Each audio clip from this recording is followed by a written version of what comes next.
नमस्कार, आप देख रहे हैं खबर उत्तराखंड। मैं हूं आपके साथ तन्वी। रुक करते हैं खबरों का, लेकिन उससे पहले नजर डालते हैं इस वक्त की हेडलाइंस पर। सीएम धामी का सख्त निर्देश, राशन वितरण और अंत्योदय में अनियमितता बरतने वाले डीलर और अधिकारी दोनों होंगे सस्पेंड। उत्तराखंड में जिला पंचायत अध्यक्ष पद के लिए जारी हुई आरक्षण सूची, 2 से 4 अगस्त के बीच दर्ज करा सकते हैं आपत्तियां। पूर्व कैबिनेट मंत्री हरक सिंह रावत को राहत, नैनीताल हाईकोर्ट ने आगे बढ़ाई ईडी की संपत्ति कुर्क करने पर लगी रोक। त्रिस्तरीय पंचायत चुनाव में मिली जीत पर भाजपा ने मनाया जश्न, प्रदेश कार्यालय में जमकर हुई आतिशबाजी। उत्तराखंड परिवहन निगम ने लागू की नई योजना, बस के ऑनलाइन टिकट बुकिंग पर मिलेगी छूट। उत्तराखंड में मानसून बरपा सकता है कहर, 2 दिन भारी बारिश की है चेतावनी। आप देख रहे हैं के न्यूज, खबरों का सारथी। और चलिए अब रुक करते हैं खबरों का। उत्तराखंड के खटीमा के भूड़ महोलिया वार्ड 12 में पिछले कई दिनों से दहशत का पर्याय बने विशाल मगरमच्छ को ग्रामीणों ने पकड़ लिया है। मगरमच्छ के आतंक से बच्चे घरों में कैद थे और लोग जानमाल की अनहोनी की आशंका से डरे हुए थे। बताया गया कि मगरमच्छ अब तक कई मुर्गियां, पालतू कुत्ते और बिल्लियों को अपना शिकार बना चुका था।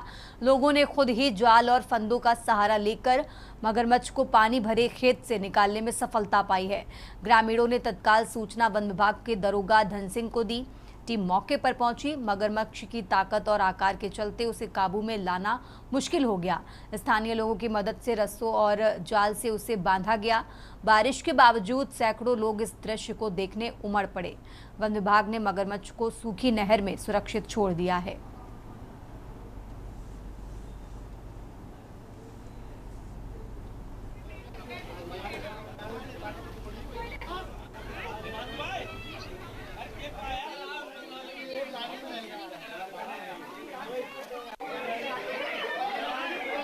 नौ फीट का है ये, 9 फीट का है। बिल्ला खा गया था और उससे एक दिन पहले एक कुत्ते की टांग खा गया, तब आज यहाँ से पकड़ा है। अच्छा, तो वन विभाग की टीम आ गई है? आप वन विभाग की टीम पहुँच गई है। तो काफी डर का माहौल भी है इलाके में। एक और है इससे बड़ा, उसमें भी डर का माहौल है, वो भी आए दिन परेशान कर रहा है। ये भूड़ मोहल्ले का वार्ड नंबर 12 है। ये मगरमच्छ यहाँ पर लतीफ भाई हैं, कोई उनके प्लाट में जो है मगरमच्छ वहाँ से पकड़ा गया है और इस मगरमच्छ का इस वार्ड में बहुत आतंक है। कुत्ते, बिल्ली, मुर्गी सब यहाँ पर खा चुका है। लोग डर के साए में यहाँ पर जी रहे हैं। यहाँ पर और भी मगरमच्छ हैं। पिछले साल भी यहाँ पर इससे बड़ा मगरमच्छ पकड़ा गया था। इस समय यहाँ पर जो है वो सैकड़ों हजारों लोग यहाँ पर इकट्ठा हैं। मगरमच्छ के पकड़े जाने से लोगों ने राहत की सांस ली है। मौके पर अभी वन विभाग की टीम भी आई हुई है। तो अब जो है लोगों में थोड़ा सा जो है वो संतोष है कि जो है मगरमच्छ पकड़ा गया है, लेकिन अभी और मगरमच्छ यहाँ पर है। तो अभी वन विभाग से ये चाहते हैं कि इस पर जो है वो कल यहाँ आकर दोबारा जो है उस मगरमच्छ की खोजबीन की जाए। मौसम की अगर बात करें तो बरसाती मौसम में मगरमच्छ निकलना एक आम बात हो गई है, लेकिन खटीमा की बात करें, खटीमा क्षेत्र में भी रिहायशी इलाके में बहुत बड़ा मगरमच्छ निकल के आ गया है। यहाँ पर घर में घुस गया था, घर वाले फरार हो गए, लेकिन यहाँ लोग मोहल्ले में भीड़ लगी पड़ी है। दहशत का माहौल है। बरसात हो रही लगातार, लेकिन वन विभाग की टीम यहाँ बहुत देर से पहुंची है और यहाँ पर मगरमच्छ को काबू में कर लिया। मगरमच्छ को पकड़ने की तैयारी चल रही, लेकिन यहाँ इलाके में भीड़ का माहौल है और दहशत का माहौल भी है। बगल में नाले हैं और यहाँ पर ही मगरमच्छ कीड़े आते रहते हैं। अब इससे बड़े बताते हैं, पहले भी यहाँ मगरमच्छ पकड़े जा चुके हैं और यहाँ पर मगरमच्छ आना एक आम बात हो गई है। यहाँ लोगों के लिए अब सुरक्षा की दृष्टि से अगर बात की जाए तो वन विभाग अब क्या करता है, ये देखने वाली बात होगी। सुरेंद्र कुमार गुप्ता, खटीमा।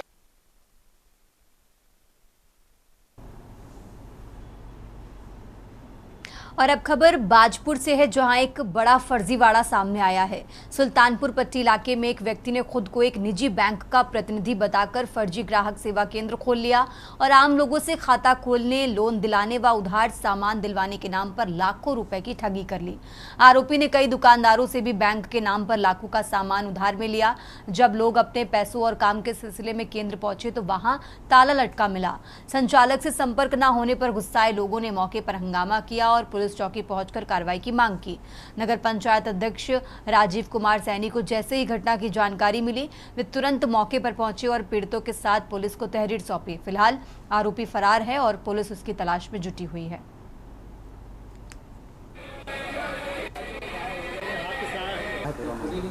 हमारी दुकान के व्यवहार में नैनीताल बैंक बाजपुर ब्रांच की एक BC पॉइंट खुला है, जो कि आज से 1 महीने पूर्व खुला।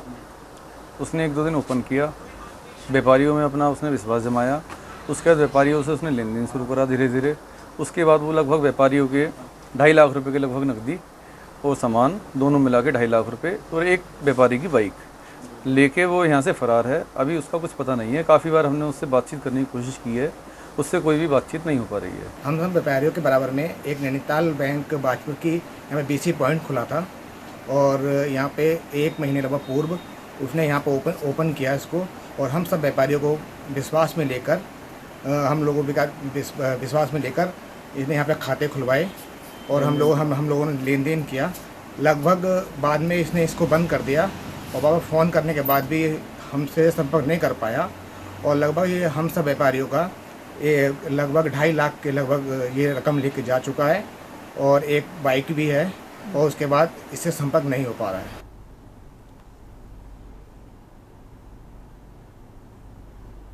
और अब खबर देहरादून से है, जहां जिला प्रशासन का बड़ा एक्शन सामने आया है। शराब की दुकानों पर गिरी 6 शराब की दुकानों के लाइसेंस निलंबित कर दिए गए हैं।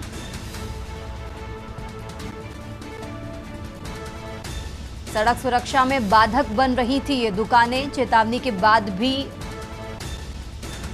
नहीं शिफ्ट की गई दुकानें, जिसके चलते अब ये एक्शन लिया गया है। देहरादून से खबर आपको बता रहे हैं, जहां चेतावनी के बाद भी ये दुकानें नहीं हटाई गई और इसी के चलते अब ये एक्शन लिया गया है। जिला प्रशासन का बड़ा एक्शन सामने आया है। देहरादून से खबर आपको बता रहे हैं, जहां शराब की दुकानों पर गाज गिरी है। 6 शराब की दुकानों के लाइसेंस निलंबित कर दिए गए हैं।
आगे बढ़ते खबरों में, खबर देहरादून से है, जहां आज कई जिलों में भारी बारिश का येलो अलर्ट जारी किया गया है। मौसम विभाग ने 24 घंटे में बाढ़ की चेतावनी जारी की है। राजधानी सहित पौड़ी, टिहरी, रुद्रप्रयाग के लिए अलर्ट जारी किया गया। नैनीताल और बागेश्वर जिलों के लिए भी ये अलर्ट जारी किया गया है। तो अल्मोड़ा, बागेश्वर, चमोली, चंपावत व पौड़ी गढ़वाल को ये अलर्ट जारी किया गया और साथ ही पिथौरागढ़, टिहरी, गढ़वाल और उत्तरकाशी के लिए भी येलो अलर्ट जारी किया गया है। तो देहरादून से खबर आपको बता रहे हैं, जहां मौसम विभाग की तरफ से ये अलर्ट जारी किया गया है। गढ़वाल और उत्तरकाशी के लिए भी येलो अलर्ट जारी किया गया। भारी बारिश का येलो अलर्ट जारी किया गया है। मौसम विभाग ने 24 घंटे में बाढ़ की चेतावनी जारी की है। देहरादून से खबर आपको बता रहे हैं, जहां कई जिलों में भारी बारिश का येलो अलर्ट जारी किया गया। मौसम विभाग ने 24 घंटे में बाढ़ की चेतावनी जारी की है।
और अब खबर देहरादून से है, जहां भोलेनाथ की भव्य झांकी का स्वागत श्रद्धालुओं ने पूरे उत्साह और भक्तिभाव के साथ किया।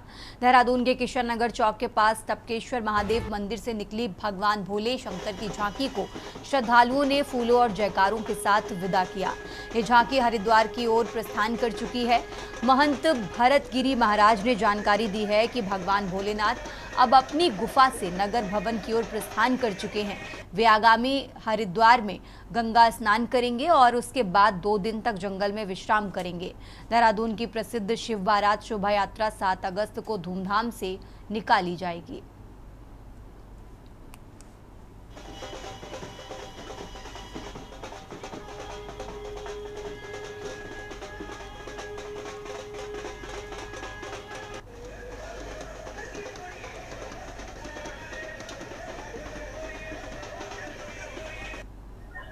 आज भगवान शंकर गुफा से बाहर निकल चुके हैं नगर भ्रमण के लिए और अब सुबह हरिद्वार जाके स्नान करेंगे और 2 दिन यहाँ जंगल शिवालय में विश्राम करेंगे और 7 तारीख को शिवाजी धर्मशाला से सज धस के पूरे देहरादून निवासियों को आशीर्वाद देते हुए टपकेश्वर पहुँचेंगे। शिवाजी धर्मशाला से सहारनपुर चौक, धामावाला, पलटन बाजार, घंटाघर, कन्नाट प्लेस होते हुए गढ़ी कैंट एरिया से होते हुए गढ़ी कैंट और वहाँ से पोस्ट ऑफिस से गढ़ी कैंट होते हुए टपकेश्वर में यात्रा समापन होगा।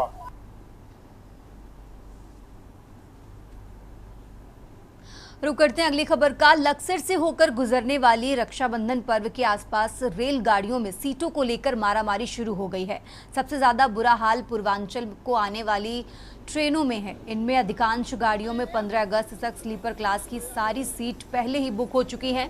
कई ट्रेनों में रस के बाद वेटिंग 50 से ऊपर चल रही है। इसी 9 अगस्त को रक्षाबंधन का त्यौहार है, पूरे देश भर में मनाया जाता है। रक्षाबंधन के दिन बहनें अपने भाइयों के पास जाकर राखी बांधती हैं, इसलिए त्यौहार से पहले आसपास ट्रेनों में अक्सर काफ़ी भीड़ चलती है।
और अब खबर नैनीताल से है, जहां नगर में बीते रोज नगर जिला प्रशासन व परिवहन द्वारा 2017 के बाद पंजीकृत टैक्सी बाइकों के खिलाफ की गई चालानी कार्रवाई को लेकर टैक्सी बाइक यूनियन के अध्यक्ष व टैक्सी बाइक चालक एसडीएम कार्यालय पहुंचे, जहां उन्होंने एसडीएम से वार्ता कर अपनी समस्याओं से अवगत कराया। और जिलाधिकारी कार्यालय पहुंचे टैक्सी बाइक यूनियन के अध्यक्ष संजय सिरोही ने कहा कि उनके द्वारा उच्च न्यायालय के आदेशों का पूरी तरह से पालन कराया जाएगा। नगर की मॉल रोड व सड़क किनारे कहीं भी बाइकों को पार्क नहीं किया जाएगा। वहीं मामले में एसडीएम नवाजिश खालिक का कहना है कि टैक्सी बाइक चालक संघ के पदाधिकारियों को उच्च न्यायालय के आदेशों से अवगत कराने के साथ ही उन्हें निर्देश जारी किए गए हैं कि अगर उनके द्वारा आदेशों का पालन नहीं किया जाता तो उनके खिलाफ सख्त कार्रवाई की जाएगी।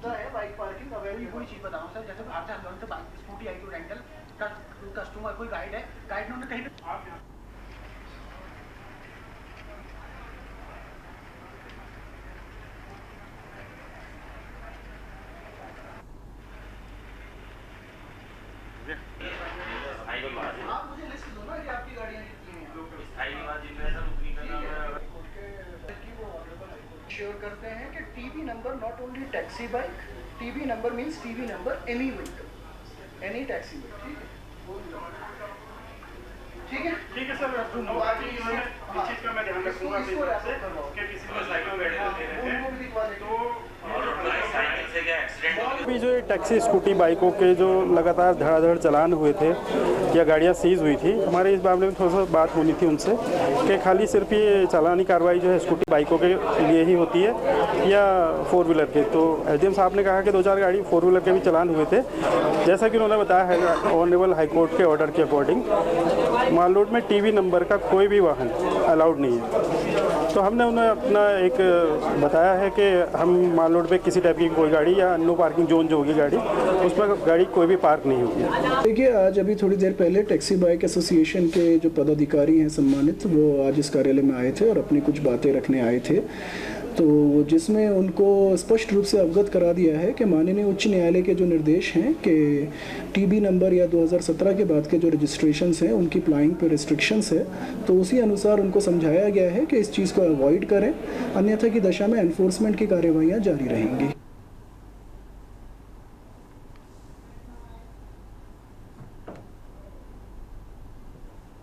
आगे बढ़ते हैं खबरों में। उत्तराखंड हाईकोर्ट में नैनीताल में एकमात्र खेल मैदान में खेल विभाग द्वारा खेल गतिविधि और आम जनमानस के लिए खेल मैदान में अभ्यास के लिए लगाए गए प्रतिबंध को लेकर दायर जनहित याचिका पर सुनवाई हुई।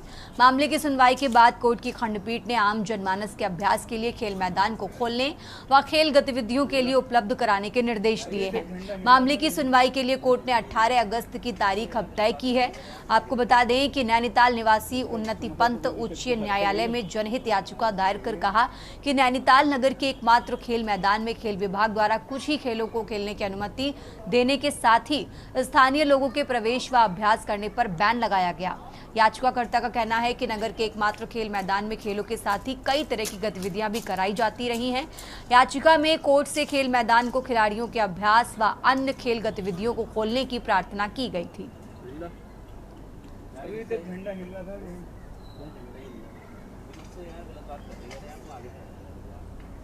उसका कस्टमर है तो कोई मुझे लगा गई हो।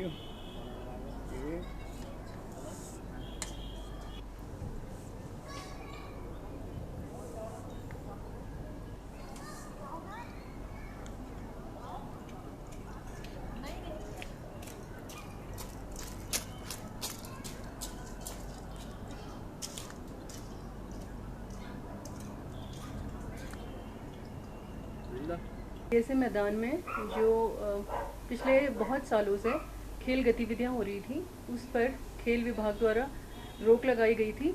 18 टूर्नामेंट्स यहाँ हर साल कराए जाते थे, जिसमें से केवल 4 टूर्नामेंट्स को परमिशन दी थी और लोकल पब्लिक को मैदान में आकर खेलों की प्रैक्टिस करने से रोका जा रहा था और उन पे बहुत सारे रिस्ट्रिक्शंस लगाए जा रहे थे। इन सब बातों को लेकर हमने एक याचिका करी थी, तो हमारी प्रार्थना को कोर्ट ने माना है और लैंडूर लीग को के लिए परमिशन दी है।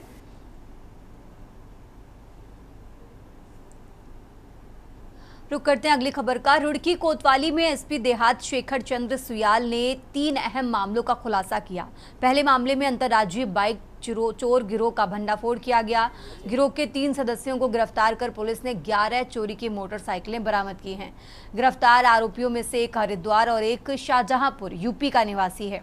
दूसरे मामले में सोशल मीडिया पर अश्लील और समाज विरोधी कंटेंट फैलाने के आरोप में पठानपुरा निवासी अमजद को गिरफ्तार किया गया है। आरोपी अमजद कॉमेडी नाम से यूट्यूब और फेसबुक पर आपत्तिजनक वीडियो पोस्ट कर रहा था। तीसरे मामले में साइबर सेल ने बड़ी सफलता हासिल करते हुए एक व्यक्ति से ठगी किए गए पूरे 6 लाख वापस किए।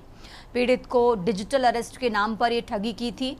एसपी देहात ने तीनों मामले में पुलिस और साइबर सेल की तत्परता की सराहना की और जनता को सतर्क रहने की अपील की है।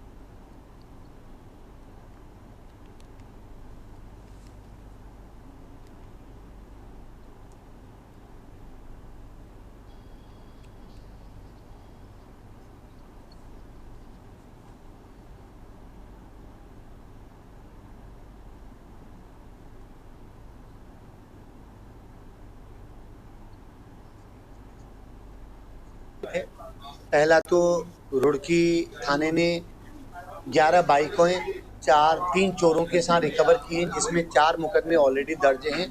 बाकी 7 बाइकों के मालिकों तक अप्रोच करके उसके बारे में पड़ताल की जा रही है।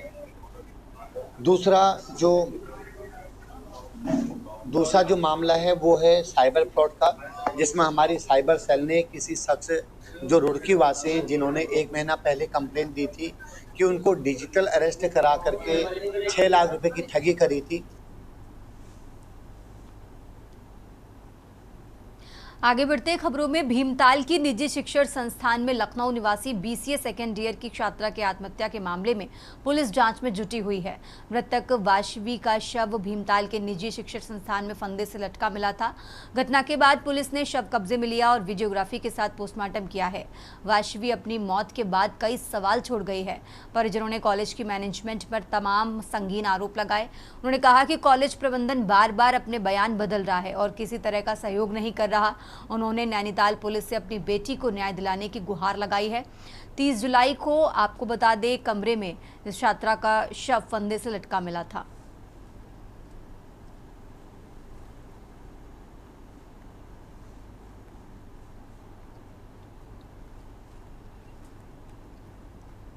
उम्र मेरी उसकी जानकारी और हंसमुख लड़की थी, लेकिन ऐसी कोई उम्मीद नहीं थी कि ऐसा करेगी। ना यहाँ पे जो ग्राफिक वगैरह का प्रशासन है उसने भी कोई सपोर्ट नहीं किया अभी तक। और उस समय भी जब 29 तारीख को मेरी बात हुई है बच्ची से रात में, तो रैकिंग के बारे में उसकी जानकारी दी उसने हमें। भैया हम न्याय चाहते कि हमारी बच्ची के साथ जो यह बुरा हुआ है, इससे पहले भी 4 बच्चों के साथ हो चुका है साल भर में इस कॉलेज में। हम तो यही प्रशासन से दरख्वास्त लगाते हैं अपनी कि भाई न्याय मिले हमें। हमारी बच्ची तो चली गई, आगे आने वाले टाइम में कोई बच्चे को ना हो, लेकिन इन्होंने सारी बातें छुपाई हैं हमसे। भवाली थाना क्षेत्र में एक इंस्टीट्यूट है, इसमें एक बच्ची के सुसाइड करने का मामला आया था। तो पुलिस को जैसे सूचना मिली, पुलिस मौके पर पहुंची और उसके बाद में जो मौके साक्ष्य हैं वो भी संकलन किए गए। बाकी PM रिपोर्ट और बाकी चीज़ों को देख के जो है इसमें पुलिस अपनी जाँच कर रही है और जैसे भी जाँच में तथ्य आएंगे उसके हिसाब से पुलिस इसमें अग्रिम कार्रवाई करेगी। आगे बढ़ते हैं खबरों में, उत्तराखंड में कुमाऊं क्षेत्र के पहाड़ से लेकर मैदान तक स्वास्थ्य विभाग के अस्पताल रेफर सेंटर बने पड़े हैं। 5 अस्पतालों में इलाज न मिलने के बाद सैनिक के 1.5 साल के बच्चे की मौत मामले में उत्तराखंड शासन ने स्वास्थ्य सचिव डॉक्टर R राजेश कुमार के माध्यम से बागेश्वर जिले के 4 चिकित्सकों को कारण बताओ नोटिस जारी करने के साथ ही जिलाधिकारी बागेश्वर से विस्तृत जाँच रिपोर्ट की मांग की गई है। स्वास्थ्य विभाग सचिव से पत्र जारी होने के बाद बागेश्वर का मुख्य चिकित्सा विभाग एक्टिव हो गया है।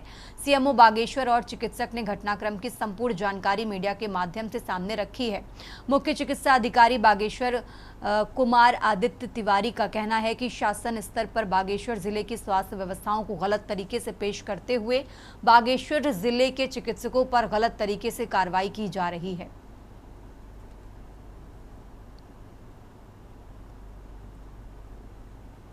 हमारे सिस्टम है कि हमने ट्रीट किया, बच्चे को ट्रीट करने का, स्टेबल करने का हमने आगे भेजा और बच्चा अल्मोड़ा मेडिकल कॉलेज से भी रेफर हुआ, जो कि हायर सेंटर है, मेडिकल कॉलेज है, उससे भी रेफर हुआ सुशीला तिवाड़ी में। सुशीला तिवाड़ी में बच्चा 11 से 16 तारीख तक रहा है और हम पे एलिगेशंस लगाए जा रहे हैं कि हमने ट्रीट नहीं किया।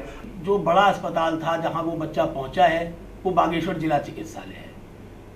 तो प्रारंभिक सवाल तो बागेश्वर जिला चिकित्सालय से ही होंगे कि आपने आखिर क्या कारण था, क्यों रिफर किया, क्यों विलम्ब हुआ, ये सवाल तो बागेश्वर जिला चिकित्सालय से होंगे। लेकिन बच्चे की मृत्यु यहाँ नहीं हुई है, बच्चा सीरियस था, बहुत गंभीर था, इससे अवगत करा दिया गया।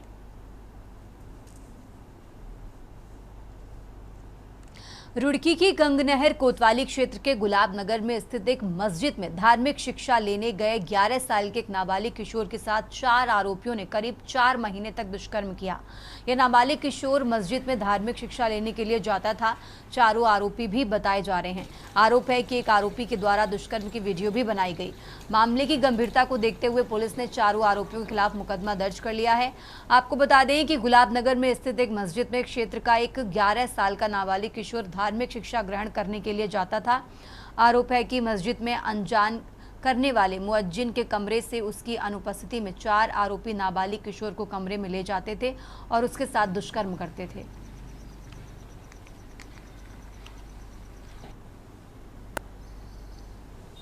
देखिए, परसों की एक तहरीर हमें मिली थी कि उनके बच्चे के साथ जो नाबालिग है कुछ लोगों ने कुकर्म किया है, तो मेरे संज्ञान में भी बात आई थी। इमीडिएट उसमें मुकदमा दर्ज किया गया है और शायद रिकरिंग मतलब लगातार पिछले काफ़ी महीनों से ये घटना उस बच्चे के साथ हो रही थी, तो हमने मुकदमा दर्ज कर लिया और आगे उसमें जो लीगल कार्रवाई है, अरेस्टिंग की, रिमांड की, वो सब चल रही है। कुछ वीडियो वगैरह भी बनाने का मामला सामने आया। अब वही वो विवेचना का पार्ट है। विवेचना में जो आईयू हमारी लेडी ऑफिसर वो पूरा डिटेल से उसमें जाएंगे, जो भी तथ्य आएंगे, जो उसके पीछे दोषी हैं, जितने लोग दोषी हैं उनके खिलाफ कार्रवाई की जाएगी। कितने के खिलाफ मुकदमा इसमें? अभी उसमें 4 नेम्ड थे और 2 लोगों को पुलिस ने अपने कब्जे ले लिया था, हिरासत में ले लिया था। बाकी की खोजबीन चल रही है और आगे कार्रवाई करेंगे।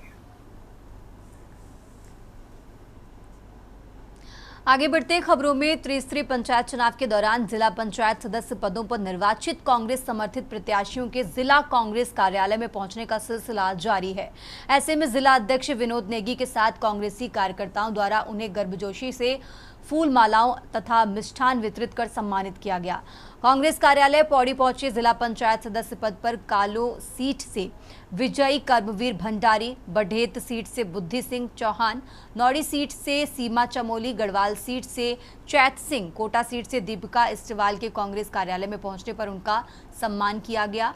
वहीं सभी कांग्रेस समर्थित नवनिर्वाचित जिला पंचायत सदस्यों द्वारा जिला पंचायत सदस्य पद के रिटर्निंग ऑफिसर से अपने प्रमाण पत्र भी लिए गए।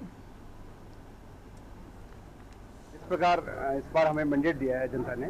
निश्चित रूप से मैं अपने राज्य क्षेत्र की तमाम जो हमारी 20 ग्राम सभाएं हैं वहाँ की मातृशक्ति, युवा शक्ति और बुजुर्गों का जो आशीर्वाद मुझे मिला उसके लिए मैं धन्यवाद करता हूँ। मैं बाबा हमारे यहाँ पे साक्षात भगवान बाबा भैरवनाथ की भूमि है, मैं उनको प्रणाम करता हूँ कि ये जीत आपके माध्यम से और जो हमने मेहनत किया उसका फल आपने हमें दिया, निश्चित रूप से ये उनको समर्पित है। बात है कि आपने कहा कि माननीय गणेश गोदाई जी करीब है। निश्चित रूप से हम तमाम लोग यहाँ पे पौड़ी में आप जितने भी लोगों को देख रहे हैं सब माननीय गणेश गोदाई जी करीबी है। और किस लिए करीबी है? इस राज्य में मैं मानता हूँ कि इस राज्य में एक ईमानदार नेता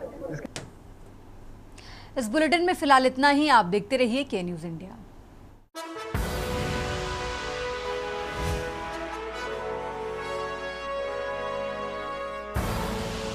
आप देख रहे हैं के न्यूज़, खबरों का सारथी।